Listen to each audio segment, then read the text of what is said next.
Bayangkan Mas, jika kamu hidup pada tahun 1970-an. Pada waktu itu diperkirakan bahwa komputer akan menggantikan segala hal mulai dari toko-toko, biro pencarian jodoh, hingga pasar saham.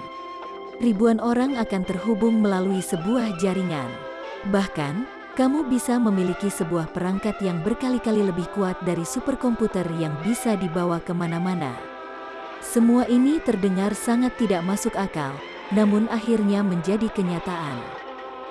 Fiksi ilmiah menjadi bagian hidup kita tanpa kita sadari. Sekarang, kita berada pada posisi yang sama dengan rekayasa genetika. Jadi, marilah kita bahas topik ini, sambil duduk leyeh-leyeh dan menyeruput secangkir kopi.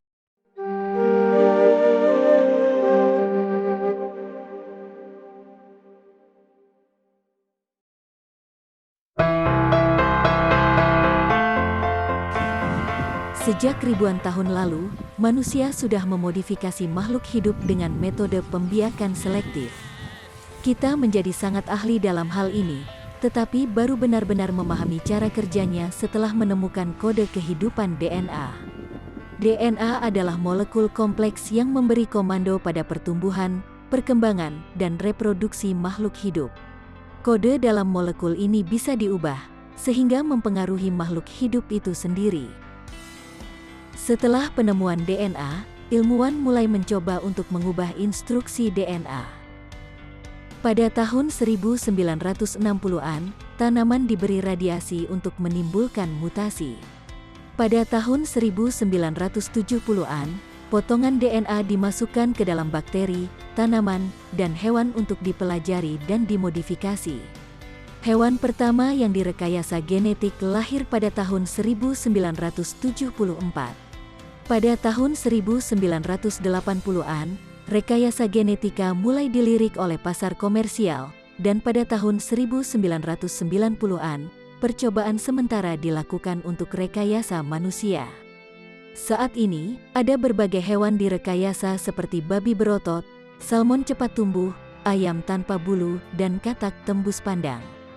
Dahulu, harga rekayasa genetika masih sangat mahal dan rumit, tetapi dengan munculnya teknologi CRISPR sekarang, biaya menyusut drastis dan menjadi lebih mudah dilakukan.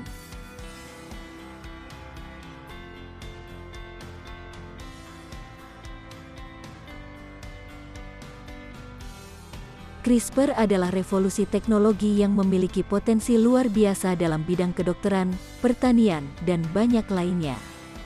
CRISPR sangat tepat dan dapat disebut sebagai dokter bedah untuk DNA. Revolusi terjadi saat para ilmuwan menyadari bahwa sistem CRISPR dapat diprogram. Hanya dengan memberikan sebuah salinan DNA yang ingin diubah dan memasukkan sistem tersebut ke dalam sel hidup, sistem ini dapat membantu mengedit sel hidup, menghidupkan atau mematikan gen dan menarget dan mempelajari rangkaian DNA tertentu.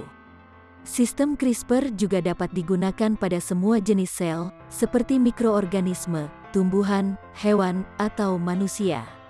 Walaupun CRISPR merupakan revolusi bagi sains, ini masih merupakan alat generasi pertama. Alat yang lebih sempurna, sedang dibuat dan dikembangkan saat ini.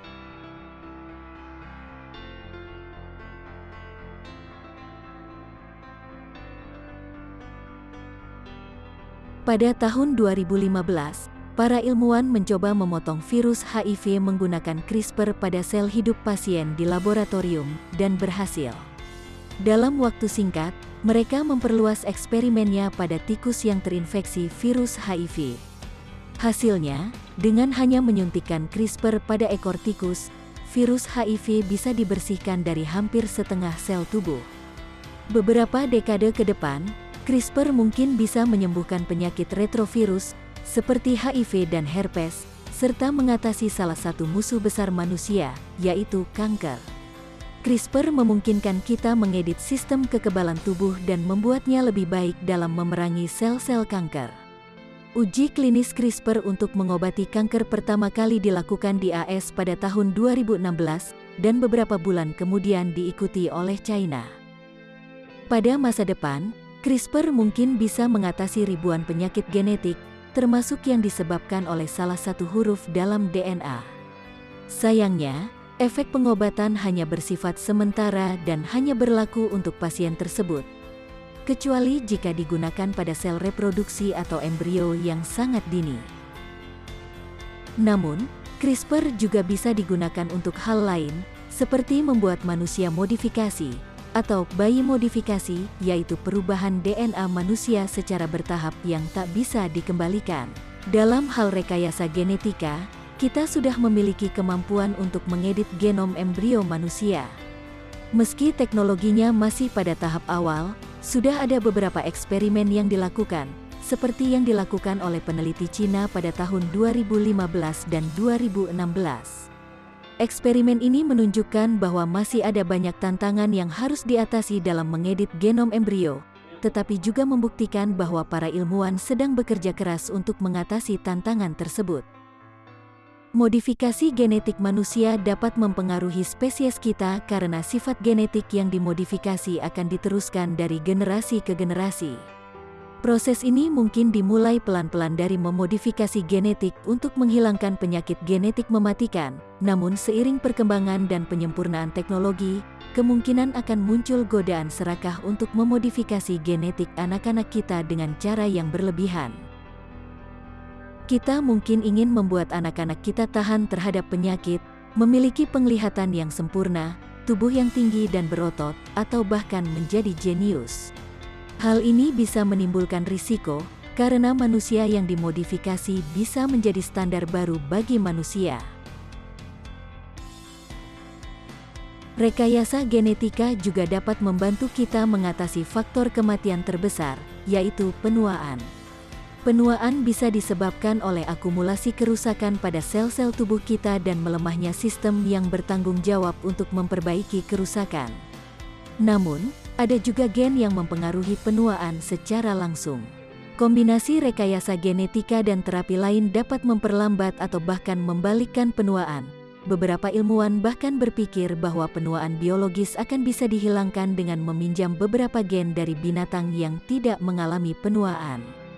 Ini akan memungkinkan kita untuk hidup lebih lama dan menghindari kematian karena faktor usia.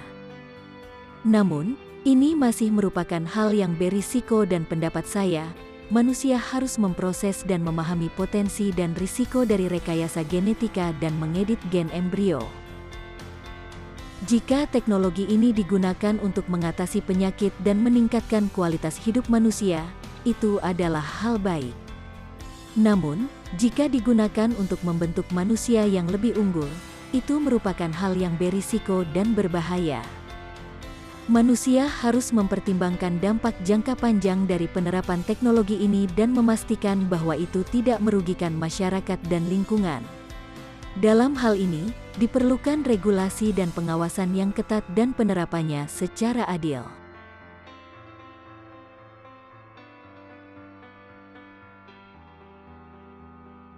Masih ada beberapa tantangan besar yang menghadang jalan kita. Di antaranya adalah tantangan teknologi dan tantangan etika.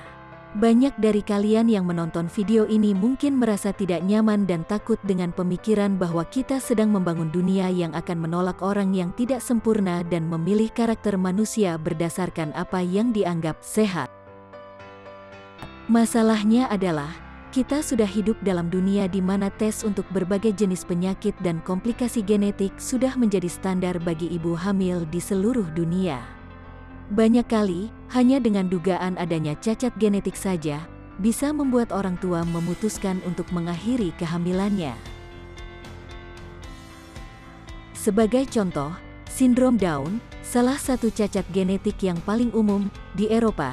Sekitar 92% kehamilan yang dideteksi memiliki cacat ini berakhir dengan aborsi. Keputusan untuk melakukan aborsi sangat pribadi, tetapi penting untuk mengakui bahwa kita sedang memilih manusia yang dapat lahir berdasarkan kondisi medis. Tak ada gunanya berharap hal ini akan berubah. Oleh karena itu, kita harus bergerak dengan hati-hati dan penuh hormat dalam memajukan teknologi ini dan memberikan pilihan yang lebih baik. Namun, semua hal ini belum akan terjadi dalam waktu dekat. Sehebat apapun teknologi CRISPR, Teknologi ini belum sempurna dan masih ada kemungkinan kesalahan-kesalahan yang tidak diketahui yang dapat terjadi pada DNA. Pengeditan gen mungkin memberikan hasil yang diinginkan, menghilangkan suatu penyakit, tetapi juga dapat mengakibatkan perubahan yang tidak diinginkan secara tidak sengaja. Kita belum mengetahui banyak hal tentang hubungan antar gen yang kompleks. Oleh karena itu, untuk menghindari konsekuensi yang tidak dapat diprediksi, kita harus memperhatikan upaya untuk meningkatkan akurasi dan metode pemantauan ketika uji coba manusia pertama dimulai. Dapatkah sebuah negara memegang kekuasaan abadi dengan memaksakan modifikasi genetik pada rakyatnya? Bagaimana cara menghentikan rezim totaliter dari menciptakan pasukan yang terdiri dari tentara supermodifikasi?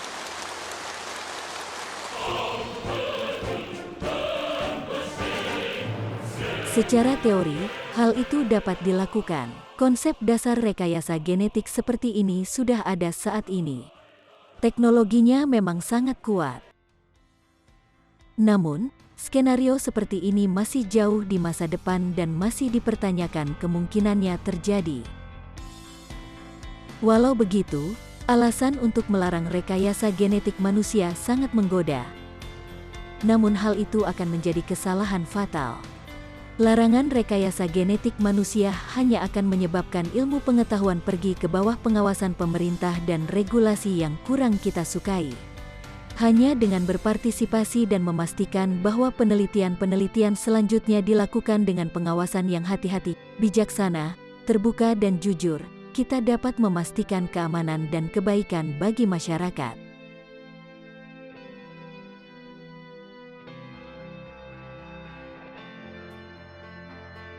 Apakah kamu merasa tidak nyaman sekarang? Banyak dari kita yang merasa tidak nyaman dengan beberapa hal dalam video ini. Bagaimana dengan masa depan yang ada di depan kita? Akankah kita diizinkan untuk hidup dengan bebas? Teknologi memang sedikit menakutkan, namun pada akhirnya kita masih akan diuntungkan. Rekayasa genetika mungkin hanyalah bagian dari evolusi alami untuk spesies intelijen dalam alam semesta. Kita mungkin dapat memusnahkan berbagai penyakit, memperpanjang umur kita hingga ribuan tahun, dan menjelajahi alam semesta. Jangan berpikir terlalu sempit tentang topik ini. Apapun pendapatmu mengenai rekayasa genetika, masa depan tetap akan mendekat. Fiksi ilmiah yang terdengar gila akan menjadi dunia baru kita, dunia yang penuh dengan kesempatan dan tantangan. Share opinimu di bawah dengan memberi komentar, like dan subscribe. Dan jangan lupa seruput kopi dulu ya Mas. Terus jaga kewarasan dan jangan lupa ngopi. Seruput lagi. Gelasnya gede.